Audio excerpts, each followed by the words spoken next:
Some of them were true. You know, it's a great honor to be inducted into the Rock and Roll Hall of Fame. I was doing the press and all saying, well, why did you wait so long? It had nothing to do with me. You have to be invited. But anyway, finally I'm invited and I love it.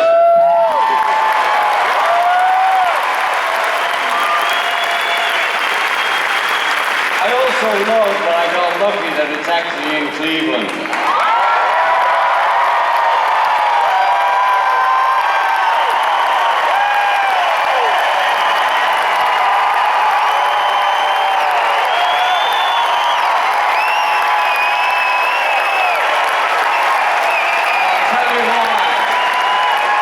I'll tell you why. When I started playing, I was playing in skiffle bands and sort of house party bands, and you know, we had a guitarist called Eddie Clayton, the first band I was in, who was really great. I had a snare drum, and Roy, the bass player, had a T-chest bass with a pole in it, a string. And we had, thanks to Lonnie Donegan, there's the hidden clue, he brought skiffle to England. Lonnie Donegan! And so we were playing this sort of skiffle music, playing anywhere we could. And then, you know, I joined a couple of other bands. You know, I always wanted to play with great players, and I kept moving up a little, moving up to the next band. Of course, you know, I did end up with Rory Storm and the Hurricanes, who when I joined them, we were still a bit of a country folk band, and the guitarist in those days, this is a nice one for all you big shot guitarists with your big arms. We played the Cabin Club, which was a jazz club in Liverpool, and he brought a radio to plug into so we'd be electric. You know, and we got thrown off. Get out of here, that's what tried jazz. Anyway, you know, we started off with the radio, the first amp we had. Anyway, things got going a lot better, and we ended up playing a lot in Liverpool and a lot around Liverpool. We never really made it anywhere else. But while that was going on, I was working in a factory. Hey! After the things I've sat through tonight,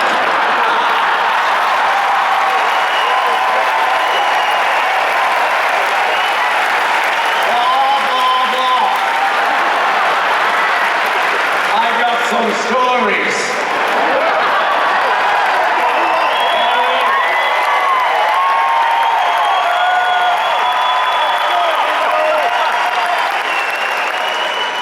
I was working in a factory and playing at night, and every Sunday, you know, we lived in England, we only had the BBC, but out of madness, there was a small country in Europe called Luxembourg. Near Switzerland, near France, near all those countries. Very small, population about 6. And for some reason, they had the biggest radio mast, and they bought the Alan Freed rock and roll show.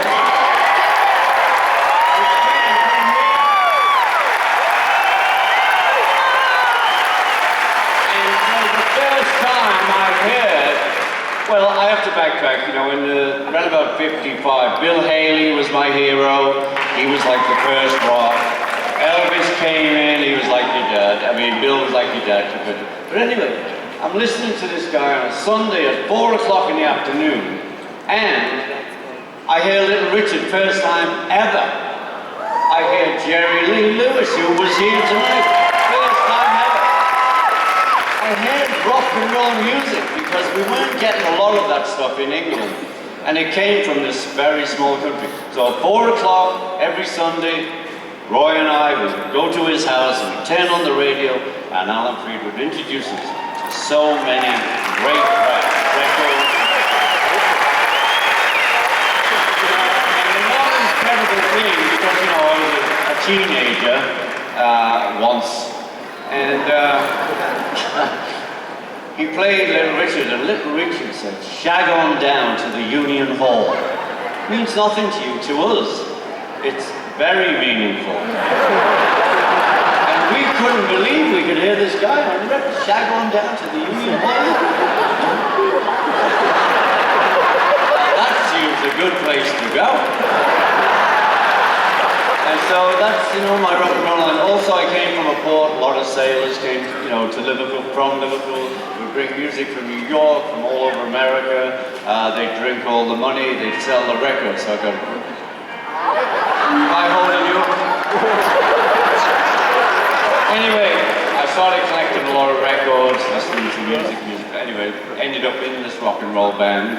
And, with Rory and the Hurricanes, and we did go to Germany, and that's where I met, the Beatles. I met Paul. John, God bless you. George, God bless you. Came back to Liverpool, and it was a knock on my door that the drummer wasn't well, and would I sit in? Sure. Anyway, I was living that life then. I was out the factory, and I didn't have to get up till noon. So that was good. And so I went and played a lunchtime session with George, John and Paul, and we had a great time. And then I went and showed them some clubs in England or in Liverpool they would not have known of. And I'm sort of part of their downfall. And we became friends, we hung out, and then I would go back to Roy and then come back and play with the Beatles, when the other drummer couldn't make it. And then I got a call, we were playing a holiday camp in England, 3-month gig, couldn't believe how great that was. Like $24 a week. And I got a call from Brian Epstein, and he said, well, that's it for Brian.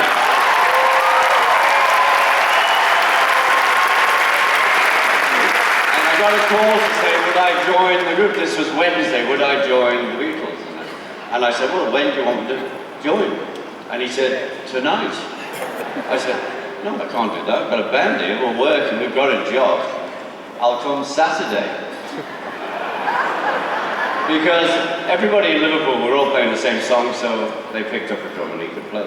And that's when this journey started. And it's been an incredible journey for me.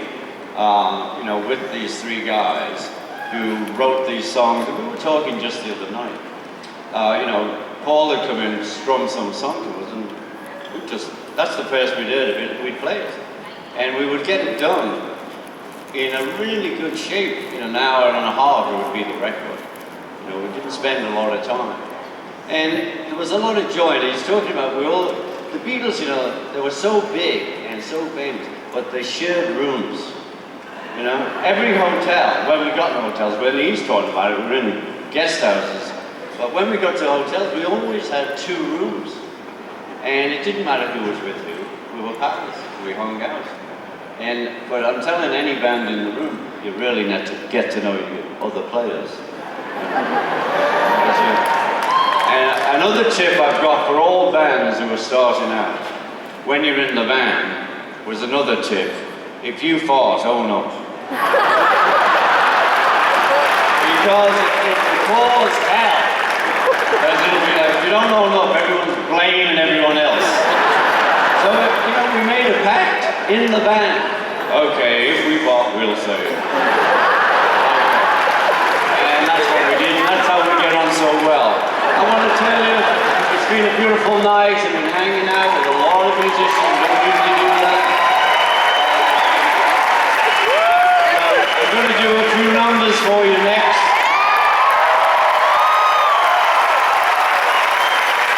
I'm going to tell you, following John Legend and Stevie Wonder, for God's sake.